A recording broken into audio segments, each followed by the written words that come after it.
Olá, meu nome é Luiz Pagano, eu sou entusiasta da cultura brasileira e também estou na TV Relacionamento.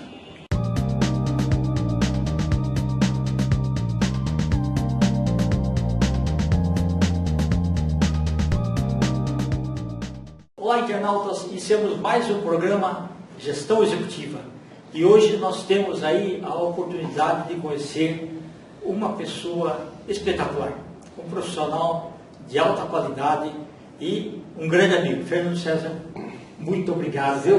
Principalmente pelo seu tempo, pela sua dedicação. Um prazer enorme tê-lo aqui no programa. Depois a gente diz em convite. Perfeito. Fernando, conta um pouquinho para os nossos internautas onde você nasceu e um pouquinho da sua trajetória profissional. Vamos lá.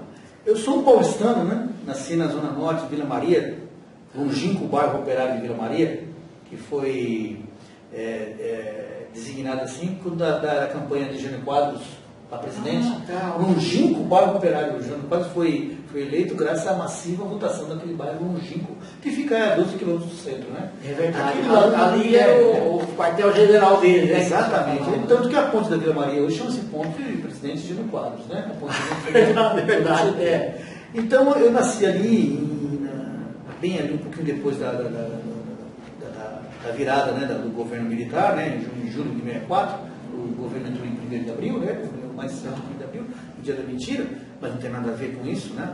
E eu fui criado numa família muito humilde. Meu pai era um pedreiro analfabeto, pernambucano, mas tinha uma escola de vida espetacular. Sim, era um homem, um artista, né? Um artista, digamos assim, quem trabalha com a coisa das mãos, como é que chama? O que faz artesão. Artesão, exatamente. É esse tempo que eu estava procurando, Sakamoto, obrigado. Então meu pai era um artesão, um homem que aprendeu trabalhando com a mão na massa, que construía casas, e era uma pessoa, de certa forma, bem sucedida. Criou 10 filhos, morreu em 1973, com 58 anos. É bem jovem, bem jovem, e trabalhou muito, né? E criou a família de uma forma muito certinha, apropriada, né? Não queria o filho metido com nada errado, aquela coisa bem conservadora. E então, o que aconteceu? Quando meu pai morreu em 73, meus irmãos acabaram de me criar. E em 79 eu comecei a trabalhar em bancos. Legal. Era no centro e na Paulista, basicamente. Não, começou aqui na Rua Boa Vista, né? Na Rua Boa Vista, no antigo Banco Auxiliar. Primeiramente era Banco Auxiliar de São Paulo S.A. Isso. E depois Banco Auxiliar S.A., que era da Corporação Monfilioli, que era um grupo formado por várias empresas e também pela SICA, CIA Industrial de Conservas Alimentícias. Isso. Tá? Ficou em Jundiaí. Né? E Monte Alto também. Exatamente. E tinha a linha do Elefante, né? Estrada de Tomate Elefante, toda a turma da Mônica, né? que eram as marcas da SICA. E depois que ela foi que nesse banco eu desenvolvi uma carreira na área internacional, de correspondência de bancos. E você estudava inglês enquanto isso? Sim, o inglês, o Sakamoto, na verdade o inglês, na minha opinião, ele deveria ser sempre uma coisa ensinada desde o início para a criança. Inclusive a América Latina, aqui a gente deveria ter português e espanhol. Perfeito. Espanhol, perfeito. Porque as pessoas pensam que falar espanhol é como falar português. Não tem nada a ver. Você não consegue entender. O povo de lá, muito menos a você. Né? Eu tenho alguma experiência na Colômbia, na Venezuela, que o pessoal fala, eu falo espanhol. Mas eu não falo espanhol. Mas a gente tentando já fica mais fácil para eles. Né? Mas eu falo, Sakamoto, porque o inglês ele tem que ser ensinado desde cedo, porque é tão bom, por exemplo, saber que uma pessoa conhece a sua cultura, que linguagem é cultura, não existe coisa mais forte que a linguagem. A linguagem é pura cultura. Não dá para você ensinar cultura sem você ensinar a língua da pessoa, né? As gírias, coisa parecida, é uma coisa super impressionante isso. Então, quando você vê os povos da Ásia, os povos da Europa, que a grande maioria falam a sua língua, dominam com perfeição e falam também inglês, é muito fácil que isso. É muito interessante que facilita a comunicação entre as pessoas, o que é uma grande coisa, né? Você se faz ser entendido, isso é muito importante, né? Para simplificar a coisa. Perfeito. Né? Então a gente era obrigado a desenvolver isso. Você chegou a usar o Telex também, não? Telex, fazer ordem de pagamento. O fato veio depois, né? Mas primeiro Telex, para falar com os banqueiros, para pagar as importações, receber as exportações, as operações financeiras, financiamentos e acordos com os banqueiros no exterior, né? Que a gente fazia o controle das contas correntes do Banco Auxiliar no exterior, chamado cash flow, né? Que é o controle das contas que você tinha em várias moedas no exterior. Hoje tem menos porque o euro encampou várias moedas, mas tem muitas moedas ainda, porque o Japão não usa a moeda iene há muito tempo, e não vai mudar, porque não vai parte da Europa. A Inglaterra nunca deixou de usar a libra esterlina, né? A GBP, né? A Great Britain Pound, né? E muitos países ali usam, a Suíça também usa a própria moeda, né? Então nem todos os países aderiram ao euro, né? Mesmo fazendo parte da comunidade ali, né? do euro. Então, em 86, o Banco Central liquidou o Banco Auxiliar, junto com o Comint, que era um grande banco. O Auxiliar é o oitavo maior banco no Brasil. E o Comint era ainda maior, ele liquidou. E também liquidou também o Maisonave naquela época. Sim. A família Maisonave tem muita ligação com o mercado financeiro ainda, porque um dos herdeiros ali, do mais jovem, né? É a ligação dos Estados Unidos e ali da parte da Califórnia, que seria a parte de tecnologia, e ele vive sempre ligado a essas fintechs, com essas coisas, que é o Maisonave. Eu não vou lembrar o nome dele agora, também é Maisonave, que parece que foi sócio da XP, se não me engano. Entendi. Tá? E ele não é mais sócio da XP, mas vive envolvido com o mercado financeiro. Depois da liquidação do Banco Auxiliar, Sakamoto, eu fui trabalhar no Banco Francês Brasileiro, que era um banco ligado ao Crédit Lyonnais, que era um banco estatal francês, ligado à parte social. Era o Sudamérica.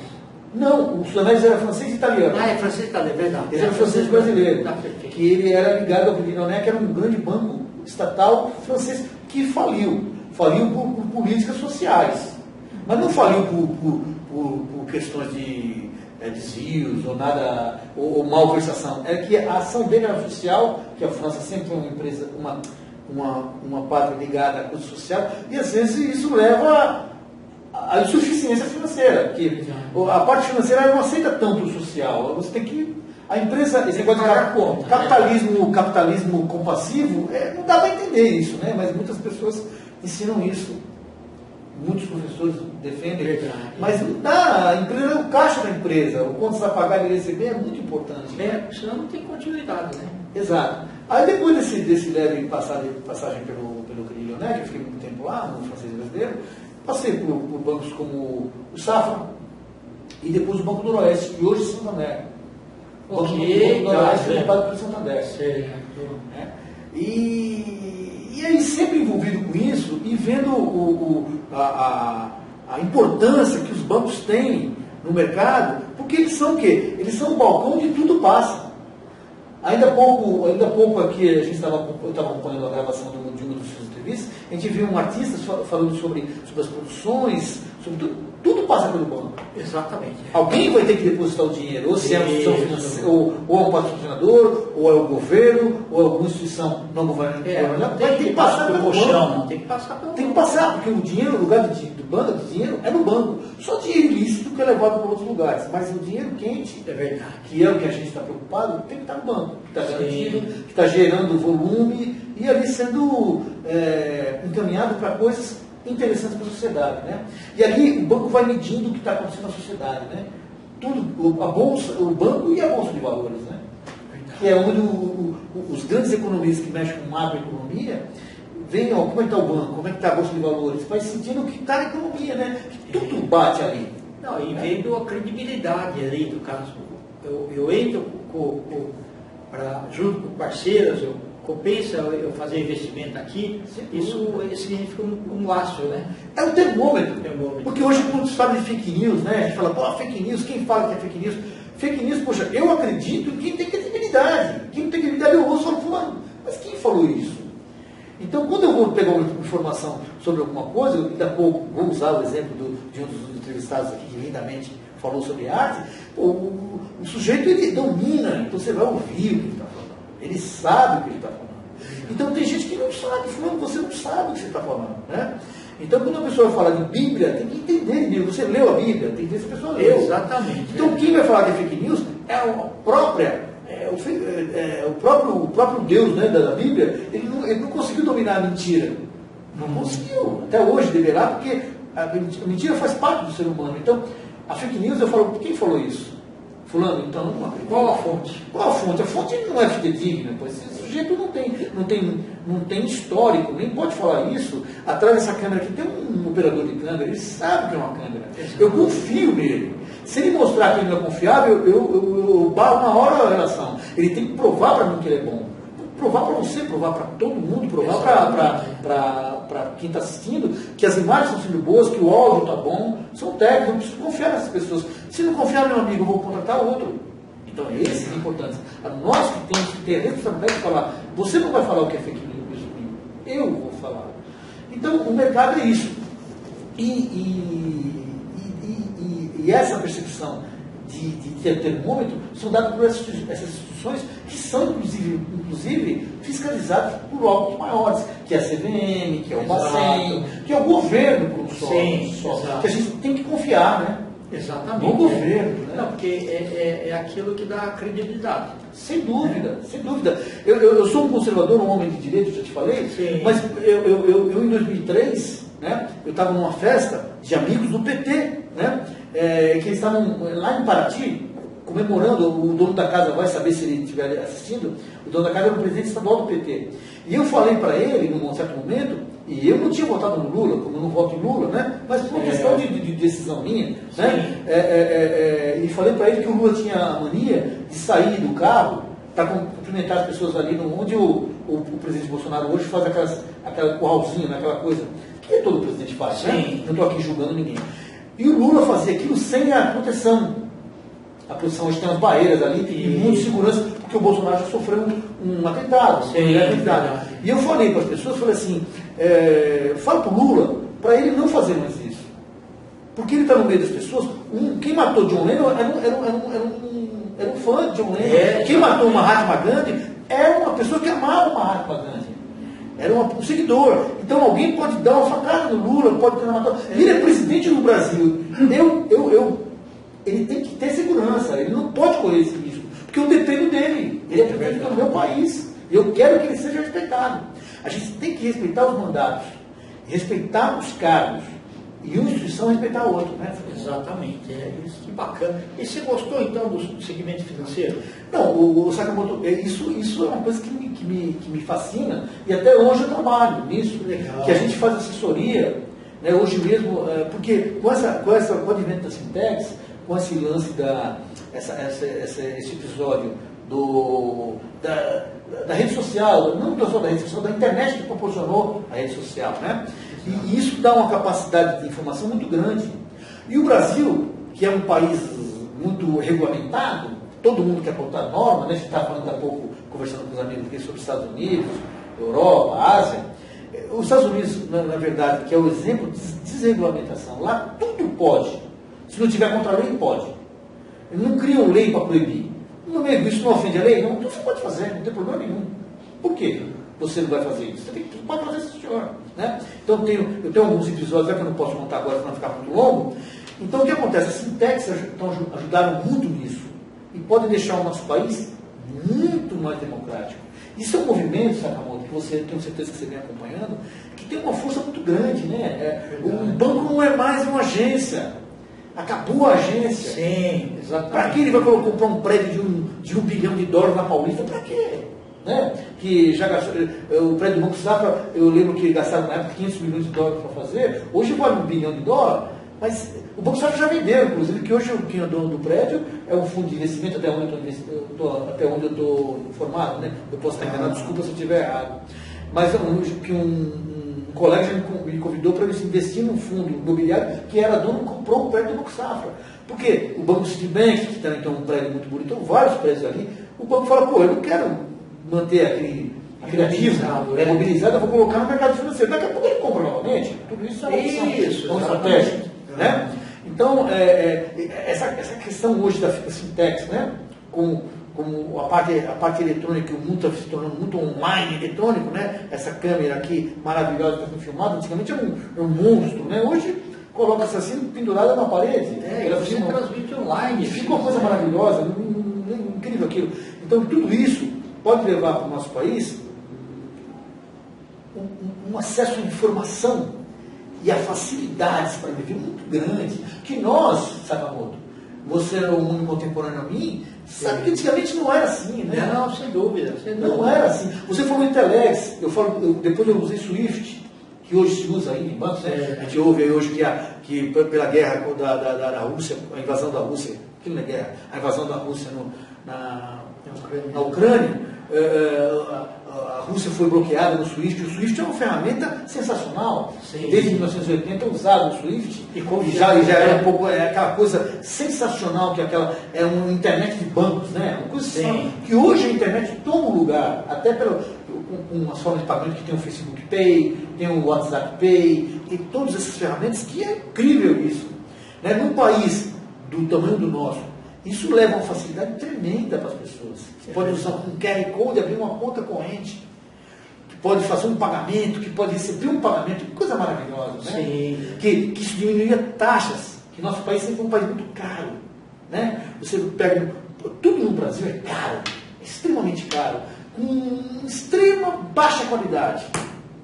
Né? É isso que eu tenho. O meu país eu adoro, né? Eu sou um defensor, porque eu sou uma pessoa da terra. Mas a gente não pode se comparar. Você vai para os Estados Unidos, ou Sakamoto, você está conversando, você já teve essa oportunidade, ou qualquer outro lugar do mundo. Em 1984, um colega meu foi trabalhar na agência do banco que ele trabalhava, lá em Nova York. Ele falava, tem 200 anos de diferença. Sem dúvida, é verdade. A gente é muito atrasado. Né? Você atravessa a fronteira dos Estados Unidos para o México, que eu já fiz isso 2 vezes, você sente um baque, parece que você está passando por um portal cósmico, porque vira o luxo e o lixo. Infelizmente, com mais respeito ao médico, eu falo isso, né? Gosto também. Eu sou um latino-americano, adoro isso, me dou muito bem com os nossos vizinhos e o meu povo. Né? Porque o meu povo é o latino-americano. Mas a gente vê a diferença, a gente vê, poxa, por que tem esse abismo tão grande entre nós? Né? E as fintechs, e a internet, e essas coisas eletrônicas, vão facilitar. Bom, Fernando, eu lembro que há 8 anos atrás, você tinha pouquíssimas fintechs. Sim. Aí eu acabei indo depois de toda uma exposição, um congresso, assim, lá na Zona Sul, e já tinha bastante. Você tem ideia de quantos fintechs já tem aqui no Brasil agora? Olha, o Sakamoto, é bem difícil de dar agora esse número, tá? Cada dia nasce mais um, Mas né? passa de 100 já hoje. Muito mais de 100. Muito mais de 100. Você veja bem, as próprias companhias telefônicas têm as suas fintechs, que é a TeamPay, parece que já tem pagamento. A Oi agora foi vendida assim, né? PagSeguro também. Né? PagSeguro. Você tem uma infinidade. Você tem o do Mercado Livre, né? O Mercado Livre é um gigante, né? Tem o Mercado Pago, né? Que tem a fintech dela.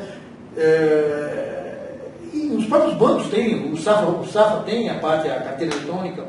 E agora lançou um banco eletrônico também. O Itaú, que tem o IT, se não me engano, né? Todos os bancos se envolvem nisso, né? Porque para você vai ali, você vai contendo os seus custos, né? Porque você tem um batalhão de pessoas trabalhando, um prédio, tudo aquilo, aqueles gastos, né? Porque tem uma obra muito interessante do escritor chamado Domenico De Masi, que é um professor italiano sobre essa coisa dos custos que hoje em dia as pessoas têm que manter os custos e manter o quê?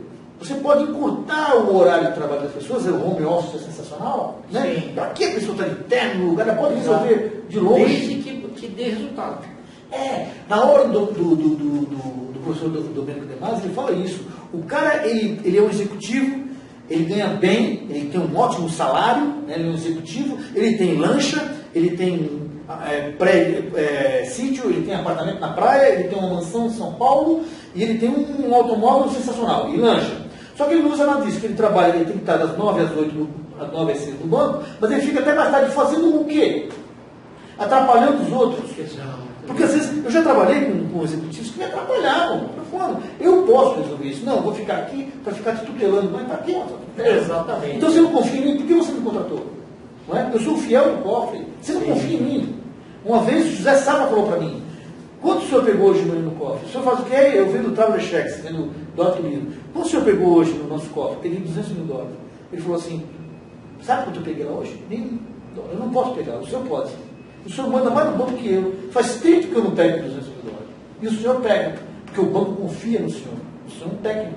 Muito legal. Então isso é interessante. Pô, você tem que confiar em mim. E o Domênico de Matos fala nisso no livro dele, que ele fala sobre essas coisas, as pessoas segurarem.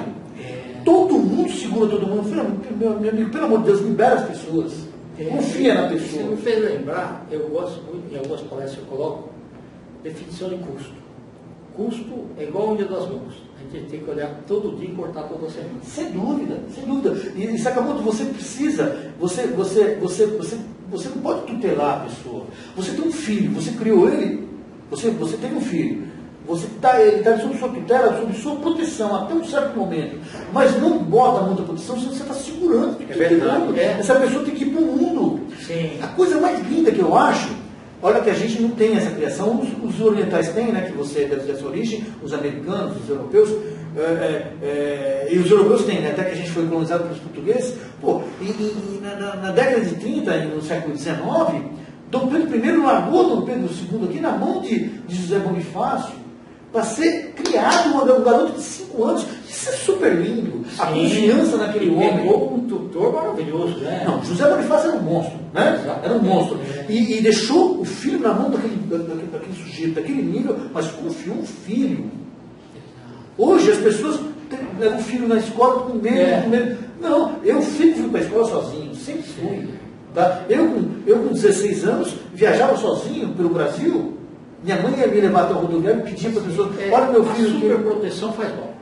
Você tem que dar liberdade para a pessoa, liberdade com responsabilidade. E outra, tem coisa que, por mais que você proteja, a pessoa vai ter que falar. É a escola da vida. E você, Sakamoto, repito que você é um contemporâneo, hoje a gente vê que as pessoas estão sendo tuteladas, como se fossem imbecis fulano. Agora, há pouco tempo, a gente tem aqui na plateia aqui um comediante, não vai falar disso, tem um comediante chamado, aquele Léo Lins, que é da equipe De Noite, Danilo Gentili, né? E ele tem ele usa uma brincadeira que ele tem aquele humor negro, que o humor tem que ser negro, porque você tem que machucar a pessoa, para ela começar a pensar. Ele falou: pô, a pessoa fica ensinando com o advento da pandemia, ensinando as pessoas a lavar a mão. Pelo amor de Deus, você não sabe lavar a mão. Você não sabe lavar a mão, então você não sabe nada. É óbvio que você fala: fulano, hoje em dia, pelo fato de ter uma doença grave, você tem que lavar bem as mãos.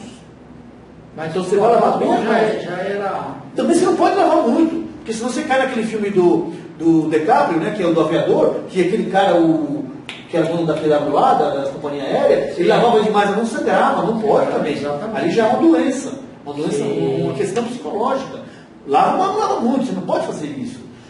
Existe também a questão da asepsia do corpo. O corpo também tem um suor, que também faz parte do corpo. Exato, a sua pele, que é o órgão maior do seu corpo, ela tem que ter também, ela tem que sofrer também, para também criar as suas barreiras também, né, Sakamoto? Verdade. Está ótimo. Fernando, nós estamos nos instantes finais, tá? Agradeço muito aí, né, a valiosa contribuição, sim, né? A experiência de vida fantástica. Eu queria que você deixasse os seus contatos, né? Aí para o considerar. Eu uso as redes sociais, né? Facebook, naturalmente, eu uso o LinkedIn, né? Que é interessante para a parte corporativa, né? Que eu faço contato com as empresas, inclusive de distribuição, como GLP, Gás de Petróleo, né? Então você me acha facilmente no Facebook e no LinkedIn, né? Agora, depois você vai colocar em isso, vamos colocar aqui. No gerador de caracteres, né? Isso. Então é interessante por isso. Depois eu passo os dados para você coloca embaixo. Perfeito. Quem quiser conversar, para a gente fazer alguma coisa, ou passar alguma consultoria, ou um apoio, alguma coisa, ou trocar ideias, é interessantíssimo isso. Perfeito. E eu agradeço essa oportunidade aí, aos técnicos, a você, uma pessoa muito simpática, um prazer grande conhecer gente que pensa. Obrigado, meu amigo. Sucesso para todos nós. Fernando, os agradecimentos então a esse fantástico profissional, Fernando César, nós finalizamos mais uma Gestão Executiva. Grande abraço e até a próxima.